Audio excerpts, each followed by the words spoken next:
All right, with that being said, I'm going to go ahead and pass it over to Dr. Data. Dr. Data, take it away. Thank you, Ruben, for the nice introduction. I'll start sharing my screen.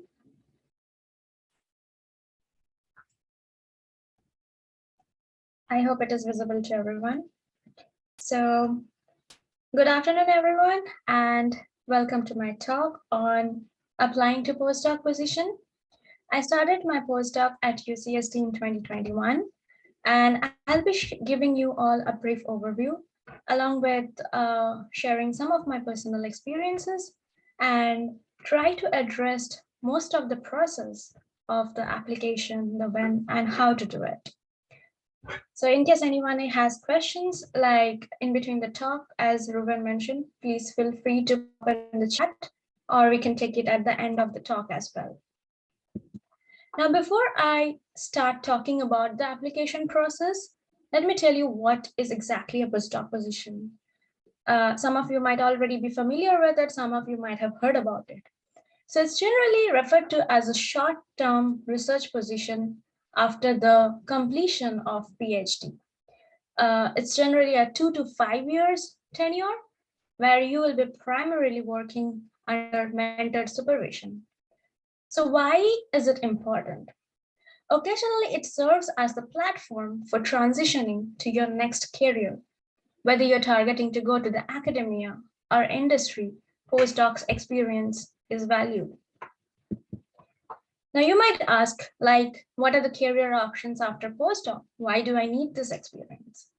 So if you are targeting to go to academic institution, which is the most common followed path, if you're targeting dreaming to become a faculty or a scientist, postdoc experience is crucial for you. The academic institutions also have alternative career options. They recruit postdocs for management, science and outreach, leadership, policy. Those are some of the posts.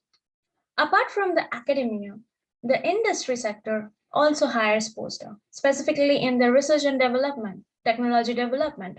Some of the common sectors includes health, pharma, and you can also be recruited in business and management section as a consultancy where people will hire you for your expert opinion. If you're targeting to become an entrepreneur, like starting your own business, then this experience helps you boost your career.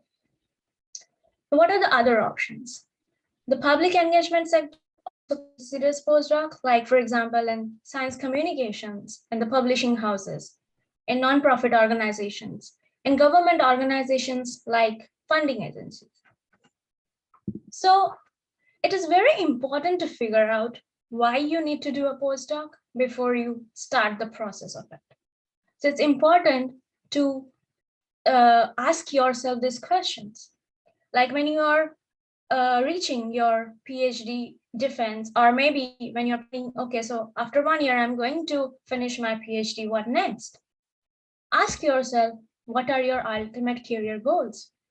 Ask yourself if doing a postdoc is a prerequisite in your career choice. Will this experience help in advancing your career? And since most of the time, the postdoc experience involves a full-time research, it's also important to know whether you have an inherent zeal for research. So ask yourself this question, figure out, and then when you make up your mind about, okay, so this is the time I'm looking for postdocs, and I'll let you know the next steps. So when to start looking for the positions? So once you make up your mind that after grad studies, you'll be taking up this career, I'll suggest to start as early as possible. So there is no rule of thumb as such, but it's recommended to start at least 8 to 12 months before the completion of PhD. The reason being, the researching and networking takes time. And if you are targeting to apply for a postdoc fellowship or an award, then you might need to have at least 1 year ahead of time. For example, if you're thinking to start a postdoc position in the year 2023, the applications, fellowship applications might open around 2022. And if you're also targeting to have a postdoc fellowship, your own fellowship, then most of the cases you would also need to reach out to a mentor with whom in whose lab you'll be working on. So you have to start early so that you have sufficient time for everything.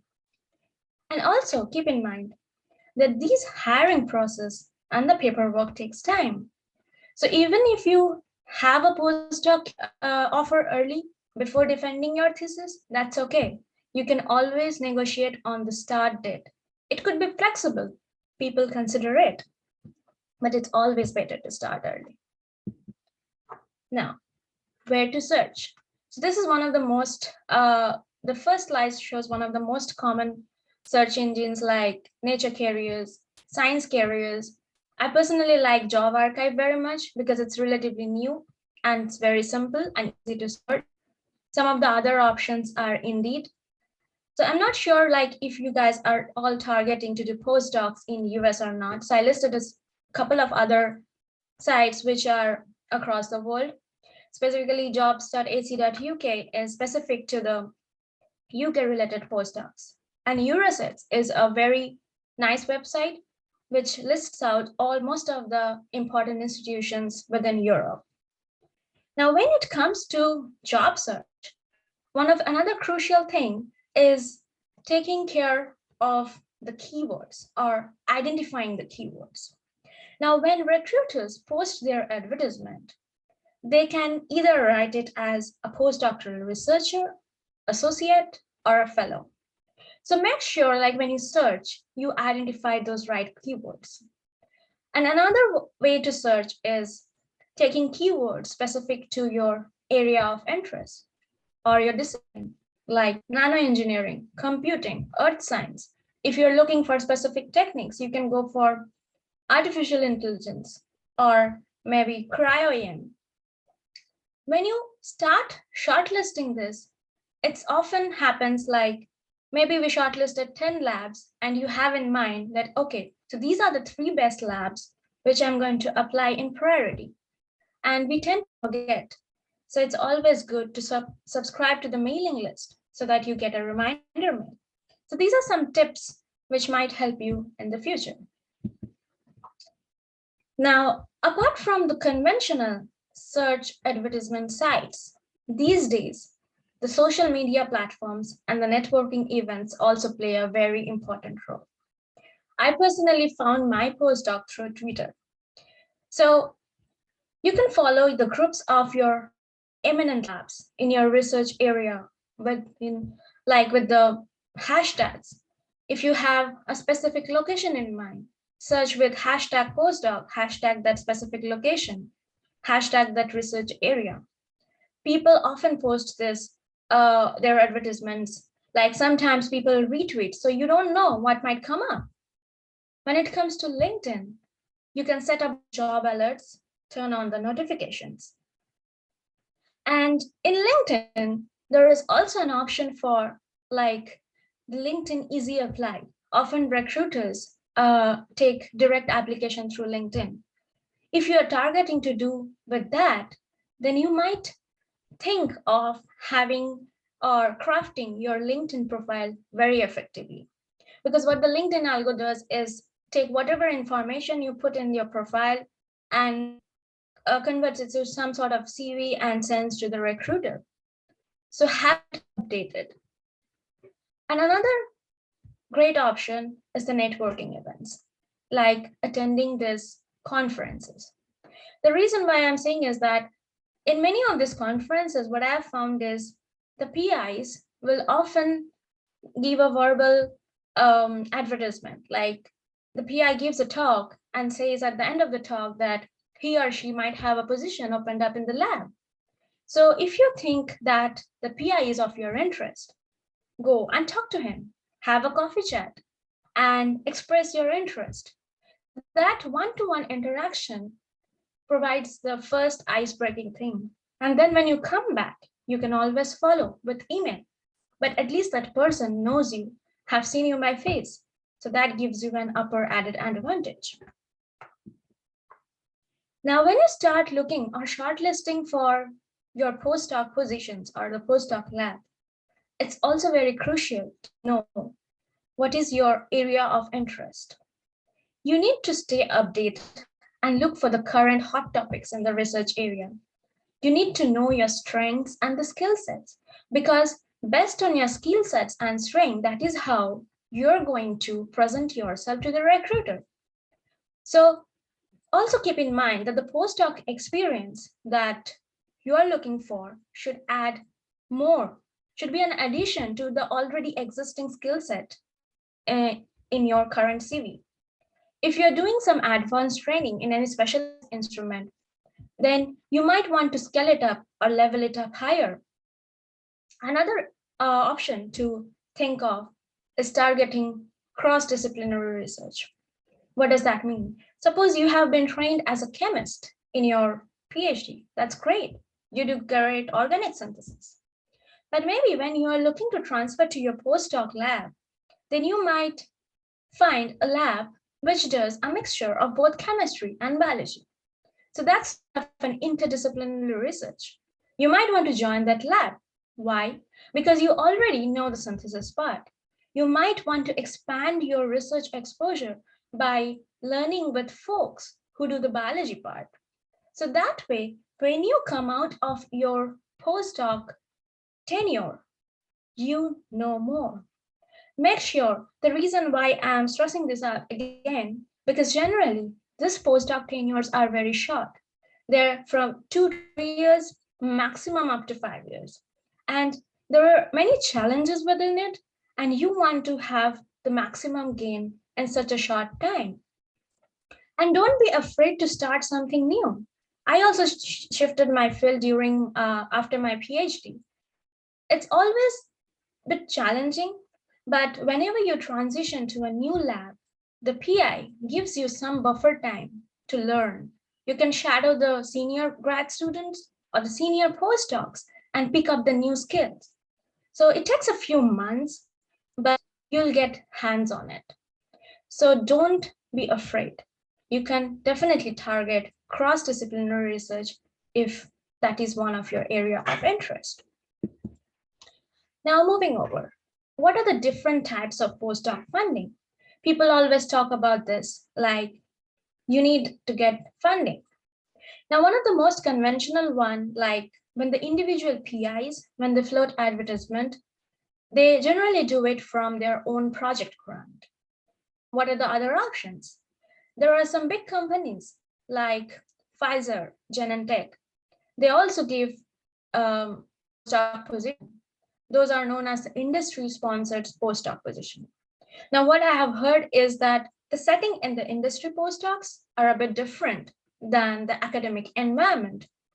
But I think it might be useful for you if you are eventually targeting to go to the industry after a long time. You get that exposure within your postdoc tenure. Now, let's talk about some of the independent fellowships. So under that comes the university fellowships or the different national, international government fellowships, the early career postdoc fellowships. Now, when it comes about to fellowships, it's always good or it adds to your CV if you can secure your own funding.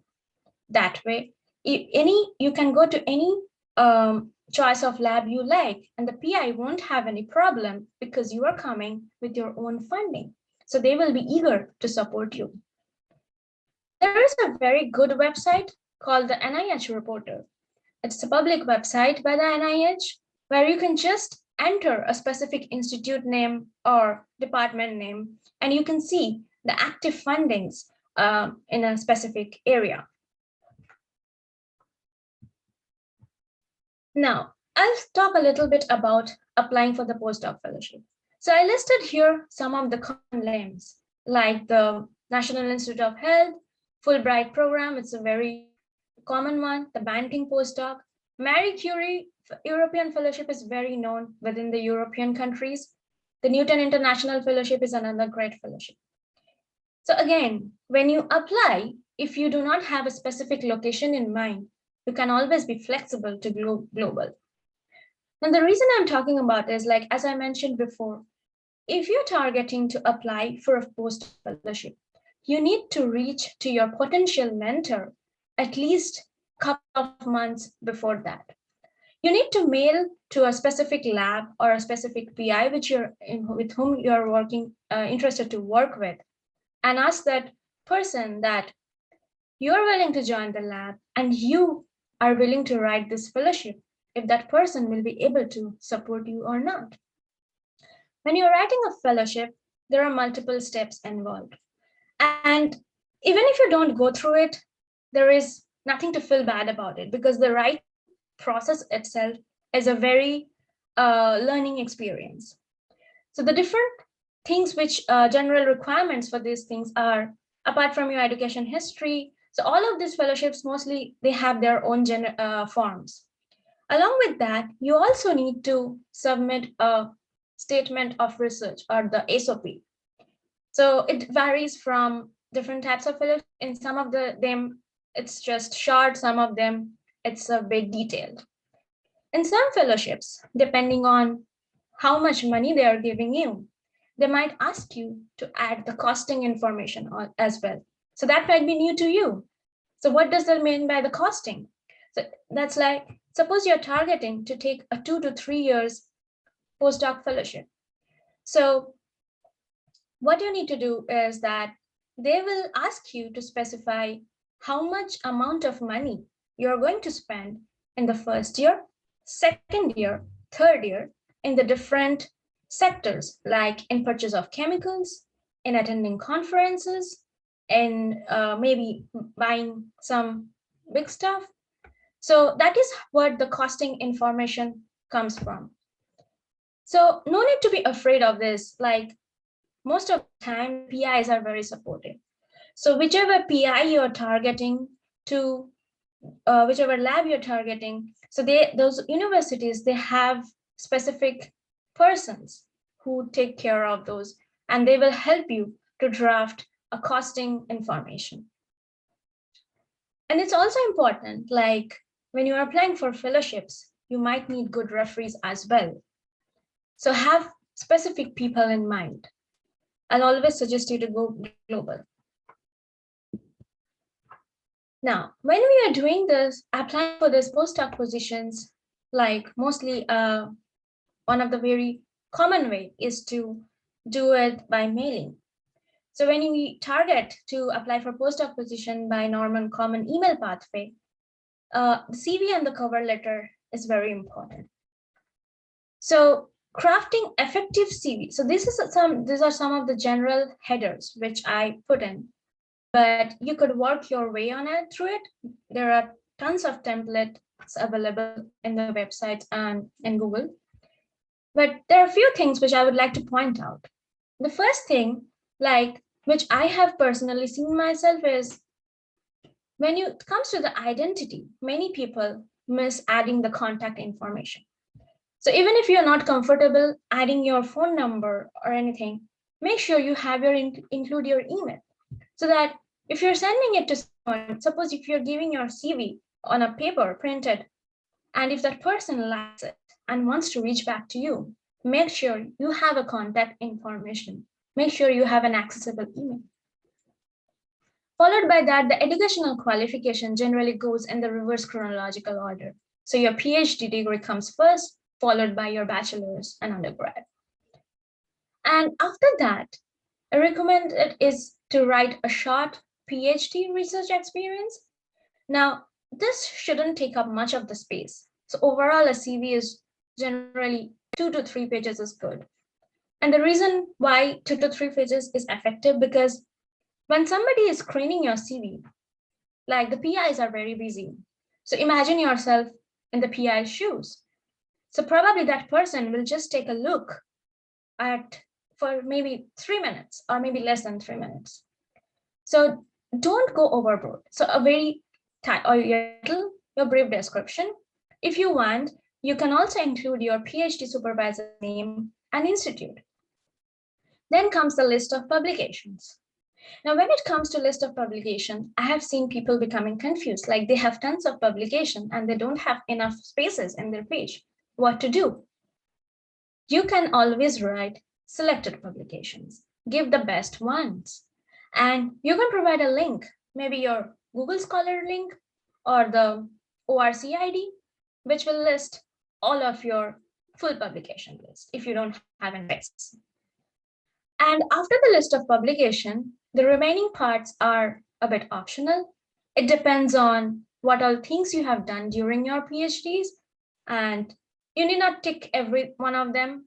But if you have attended some conferences or workshops, if you have any awards or honors, write them.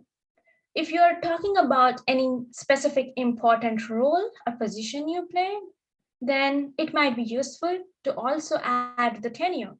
Suppose you were the representative of the graduate center for 1 year, mention the year. Apart from that, if you are affiliated or if you are a member of something, some organization, nonprofit organization, mention that.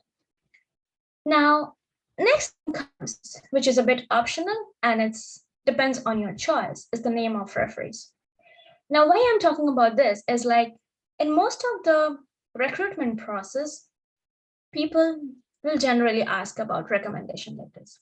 So when you start applying for postdocs, have a few names. Generally, 2 to 3 recommendation letters are required. So have a few names in mind. Talk to those people, inform them that, hello, I'm going to start applying for postdoc position. Is it okay if I give your name as a referee?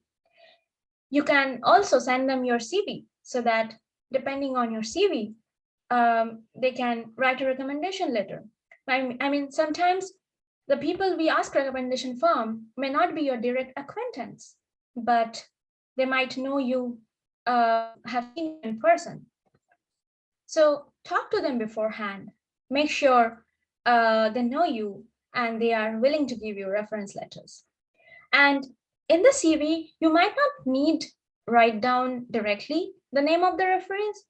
It's optional. If you're comfortable, you can write it. If not, you can also put a note like references available on request. And the last part which I put is making your own website. Again, this is an option depending on your resources, time. And these days, since everything is going digital, it's always easy to scroll through a website than a PDF. So if you're good at a bit of coding or if you're good at HTML, it might be useful to have your own website. And I know there are a ton of sites which also provides free hosting. It shouldn't be a problem. Now, next comes one of the most important parts. And I wish somebody would have did when I was applying, but I'm telling this from my own experience, how to write good cover letters. Now, this should be very specific to the job advertisement. So don't just format one cover letter and copy paste it to another position. Generally, I break it down into 2 to 3 paragraphs. The first paragraph is where you introduce yourself and you refer to the position you're applying for. For example, you're a professor, so-and-so. I'm a PhD graduate from the Department of Nanoengineering at UCSD. I'm writing in response to the advertisement of joining your lab. Or you can also write like, I'm interested to join as a postdoc in your lab. I'm very excited to share how I will be an excellent fit and learn more about this opportunity. Show your enthusiasm. That first paragraph, that opening salutation, it's important. It creates an impression. Moving over, the body paragraph. Now this requires a bit of like an overlapping thing. You need to figure out what are the skill sets which are mentioned in the job advertisement and how you will fit into that. What will be your contribution?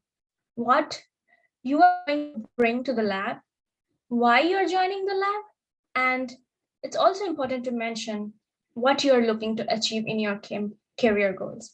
Emphasize the interest. Once again, you can start with, you have been exposed to different areas of research during your PhD studies. You can write, what is your long-term career objective? And then what intrigues in the PI's research? What skills you will bring it? you believe the postdoc opportunity will give you.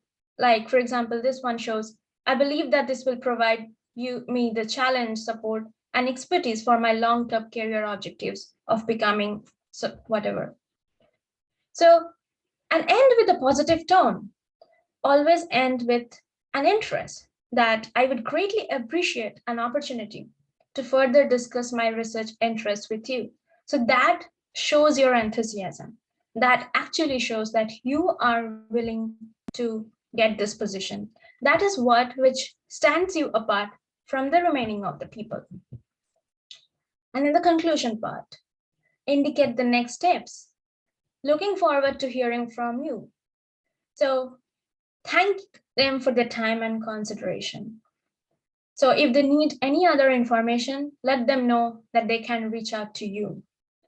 Now, if sending the cover letters by email, I would personally prefer to write them on the email itself rather than attaching as a PDF. It may save us some time for clicking and downloading. And as a supporting attachment, you'll always give your CV definitely. Sometimes people also give a 2-page research summary. So this research summary is specific to your PhD thesis. But this is again completely optional. Now, once you get the interview call, now these days the interviews are either in person or virtual. So no matter whatever way it is, dress properly. Now remember, first impression is always the last impression. So when you get a half an hour, 30 minutes, or a 1-hour interview call, make sure you make the most out of it. The PI might be interviewing 4 or 5 candidates at a time. So what you do, what you say, the way you speak in that 1 hour is what will distinguish you from the remaining. If somebody is not comfortable with communication, that's okay. Practice mock interview with your friends. And the most important thing is, don't be nervous. Be confident and keep calm. You know everything, you know your research area. You have done the job. Now it's time to prove yourself to the other person that why you're the best fit for that particular position. I'll talk about some of the most common interview questions, like, why do you want to join the lab? What are your research interests? And this is one question like probably most of the PIs ask, what are your career goals? Whether you want to go to the academia or industry. And it is important for them to know this because depending on your career goals, they will train you. They will expose you to those environments through your postdoc tenure. If they are looking for very specific area of work, they might as well ask you, what is your experience in a particular instrument or technique or an area of research? Sometimes they also ask if you're willing to write grant proposals. And sometimes they also ask you some out-of-the-box questions. Example, what of teamwork? What does that mean? So your publications with collaboration shows an example. Supervision, if you are supervised in your undergrad students. And when you go through these questions, you might know or you might apprehend whether the interview is going positive. The PI might also ask you, when can you start? So be hopeful. Tell how much you're flexible about the dates. Now, what you can ask your potential mentor. Now, this is also very important. Remember, if you're being recruited as a postdoc employee, so this is sort of like a job. So you need to know yourself what you're signing up for. So you need to know what are the job responsibilities and requirements. You can ask in more details if it is not clear from the advertisement. You are also looking to improve your own career option. So you should inquire about the career and the professional development opportunities. What are the flexibility you'll have in the research? How much time commitment do they want? Apart from that, what are the mentorship, leadership, or management skill opportunity will you get? Ask them, find out how supportive your mentor will be. And also ask them, if the PI says you that he or she is willing to take you, you can also ask, how long will the contract be offered? Often in a few cases, the PIs also allows you to interact with the lab members before giving a formal offer, that's also a good opportunity to learn about the lab work environment. Sometimes they also ask you to give a presentation. So that's generally on your PhD thesis. So that is another way of interaction. Sometimes the PI also takes feedback about those presentations and how you did from their own lab members. So be prepared. Now, some of the general tips. Whether you are being called for the interview or not, if you have emailed someone, you can always do a follow-up. Generally, 2 weeks is a good time because most of the time, if the PI doesn't respond back, most of this, everybody is busy. So if a PI already liked your CV, but he or she might have been forgotten. So it's okay to follow up and say, dear professor, I mailed you 2 weeks before. Please let me know if the vacancy is still there, or please let me know if there is an option. Now, when you start applying for these postdoc positions, make a list because we often apply to multiple places and we often tend to forget the dates, and it's definitely not convenient to look back at the sent mails every time.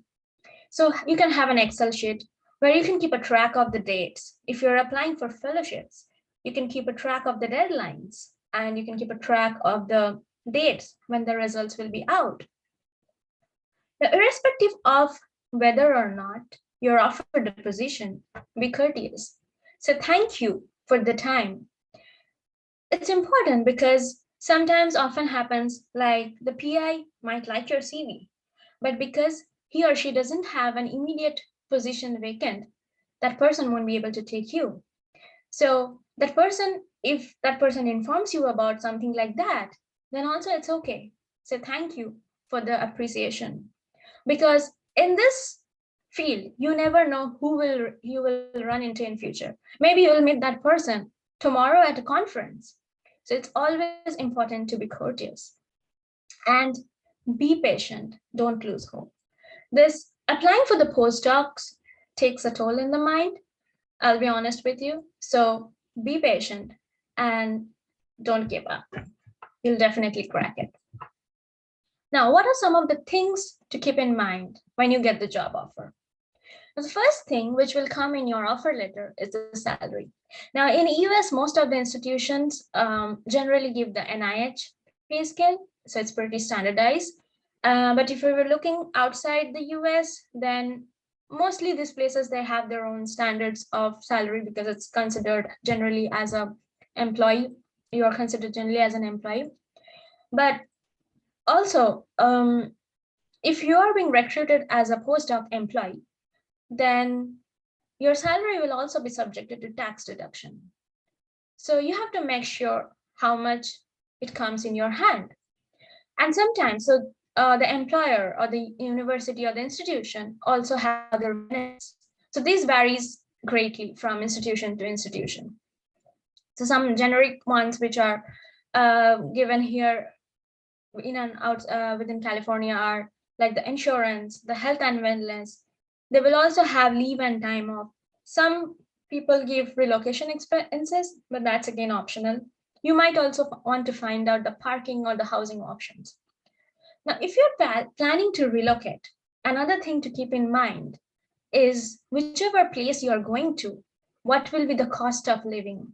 Because if you're planning to go with your family and if you are the sole bread earner, then you might need to figure out whatever salary you will be earning in your hand, is it sufficient for your entire family?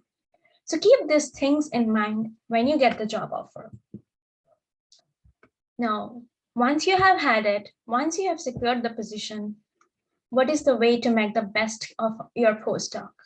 Definitely, you'll definitely be enhancing your research skills, but at the same time, there are certain things which is important for making your way to the next career phase. And I have listed a few of them, like the leadership ability, the communication skills, which includes the presentation, grant writing, fundraising, the teaching skills, mentoring and supervision, networking opportunities, career and professional development options, and the global perspectives. So since a postdoc is a very short time, And there are multiple things which you have to do, like go to the new lab, you have to pick up the new research, you have to do your own projects. Maybe your PI will give you multiple projects, you have to handle multiple projects, and there will be always a deadline for publications and grant writing. So make sure you get the best out of everything in your short tenure so that you can transfer smoothly to your next career of choice. Having said that, I wish you all the very best.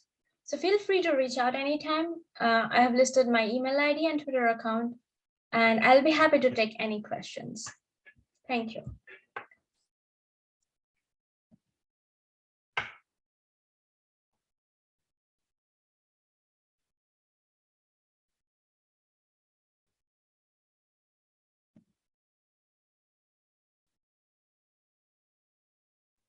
Yeah, thank you again, Dr. Data. If anyone has any questions, feel free to either unmute yourself or you can type it into the chat as well. But we'll probably stick around. Do you have a little bit of time, Dr. Data, for to answer? Yeah, sure. Perfect. Yes. Okay, yeah, we'll stick around here for a little bit. Hi, Dr. Data. Hi. I have a question. So it's about the postdoc fellowship. So when I apply for a fellowship, should I look into the fellowship first, or should I try to contact a PI and let him or her know that I am interested in applying for postdoc fellowship? Yeah, that's a good question. So it works either way. Like if you know of some fellowship which might be of interest to you, you can have a list. And then when you email the PI, you can let that person know that you are willing to write a fellowship. And then if that person responds yes, then you suggest your own list of fellowships, which you have already shortlisted. Sometimes like if he or she has a better preference, or if he or she thinks you might be a better fit, or if the research area which that person is working on has specific fellowship proposals opening somewhere else, people generally would inform you. So it's okay. Like it goes both way. I see. Thank you. No problem. Welcome. Oh, by the way, so do you know is it like are there like plenty of fellowships that international students can apply? Yes, there are plenty. I think I have a link somewhere I can share. Give me a second.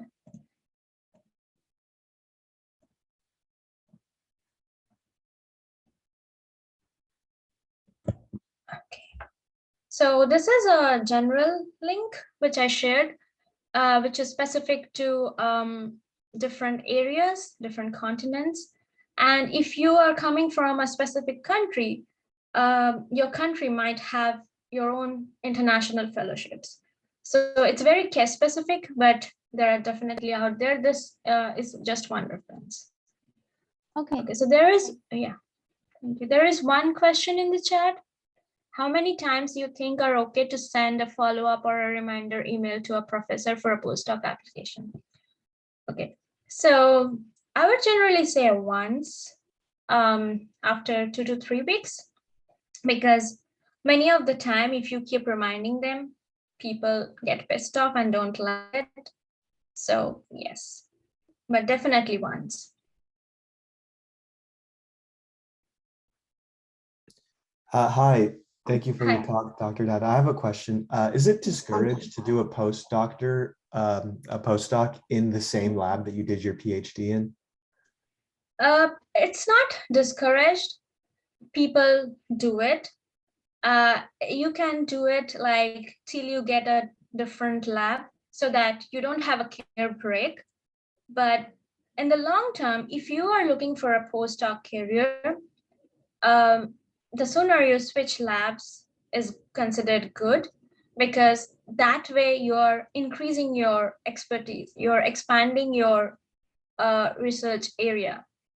But till you find that one, it's okay to stick into the same lab and have some research output. would you want to take like upon the postdoctorate position, or would you want to stick around as like a research scientist or something? Would that matter? Okay, so that's again a good question. So this generally depends on the PI. Like I have seen people like who once they get their PhD degree, the PI, if they have the funds, they could recruit that person as a postdoc in the same position. Uh, if you're joining as a research scientist, that is also okay. But the thing is, like, whatever position or whatever on paper position title you have, as long as I think the salary is above your PhD's fellowship amount, uh, that's a progress in your career ladder. Thank you very much. No problem.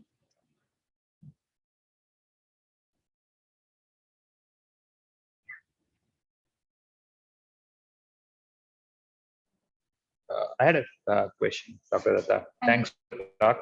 As you said, it's better to identify, I guess, postdoc positions in areas which is different from what you learned during your PhD to expand, right? So how do you, I mean, maybe you can talk about your personal experience. How did you go about figuring out what those areas would be? Do you go like completely orthogonal to what you did? Or do you go like, I know something on these lines, so let me build on this. Like, if you can help. So in my case, what I did in my PhD research, that was good for me to earn my PhD degree. But when I was looking for expanding my career, I knew that I need to learn some other skills, some current edge technologies, because what I learned in my PhD will not be enough for me to start an independent career. So that's when I was looking for lab options where they were working with technical or expertise or materials, what a part of it which I already knew before, but they also had the options for doing other research projects. So when I was applying to specific labs, I made sure that if I get selected, I would be able to work on what I love doing. So another important thing, like which everybody should keep in mind, is that when you are looking at some job advertisement, and if you think that, oh, this research position is good, but I'm not sure that if I'll be able to work on it, then it might not be a good idea to apply it. If you think that, okay, the advertisement is good, this is what you want to learn, it's better to apply, because suppose you apply for a postdoc position where the research interest is kind of okay to you, but you are not fully satisfied. And if you are offered the position there, then you would be in a dilemma. Okay, I'm offered the position, but the research topic is not so much of that. Then you'll be confused. So when you apply, when you start shortlisting or when you apply, have a clarity in your mind. Like, these are the things which I want to level up or skill up. And many times, like, again, that depends on the PI. Like some PI, they requires, when they recruit postdoc, they require postdocs with specific skill sets only. Suppose you know cell culture experiments and they're recruiting people who has cell culture background.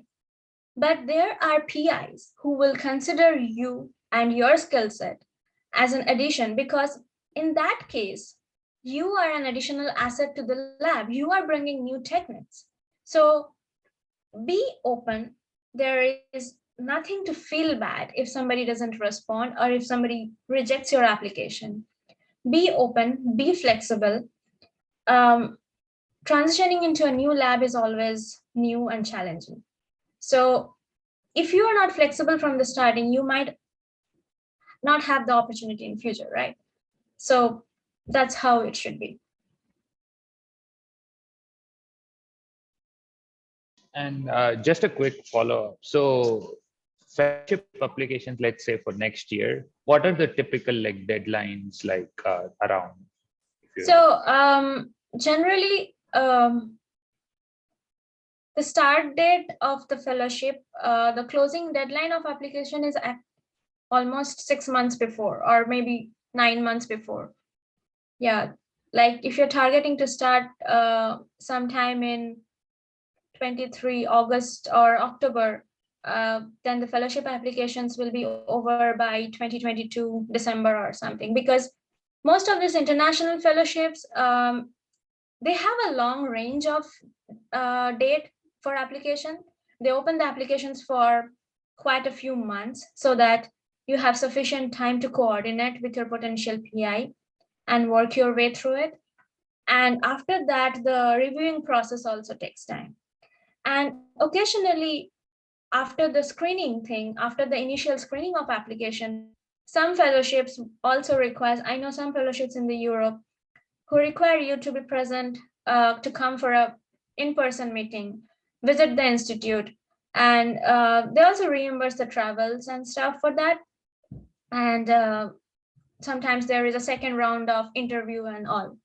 So it depends, but mostly like they close at least I think 6 to 9 months before the starting date. Thank you. Thank you, welcome.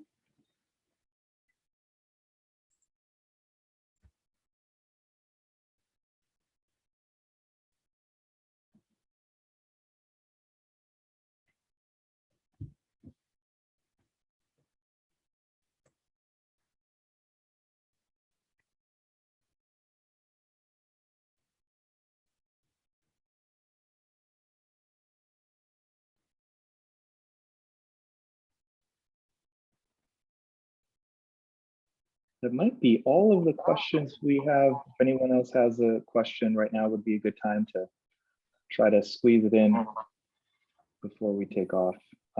Is there anything maybe you want to add before we leave, Dr. Data? Any parting thoughts, any parting wisdom? The only thing I would say is keep the ball going, because this entire process of application of postdoc, going through it and getting to the interview round, and after that securing the job offer, sometimes it takes a toll in the mind. As I said, it's not easy, it's definitely challenging, but never lose hope and keep doing it until you get the best lab. And when you apply, just make sure that, okay, this is the labs which I need to go, and if I crack it, that will be helpful for my next career goal. So yes, always be enthusiastic, confident, and keep the hope. Keep the hope. I love it. I feel I feel very hopeful myself right now. So I'd like to thank Dr. Data for all the information and the presentation. I thought that was wonderful. We're going to make the recording available on, I believe we're going to make it available on the Idea Center website. It should be underneath the tab for grad talks.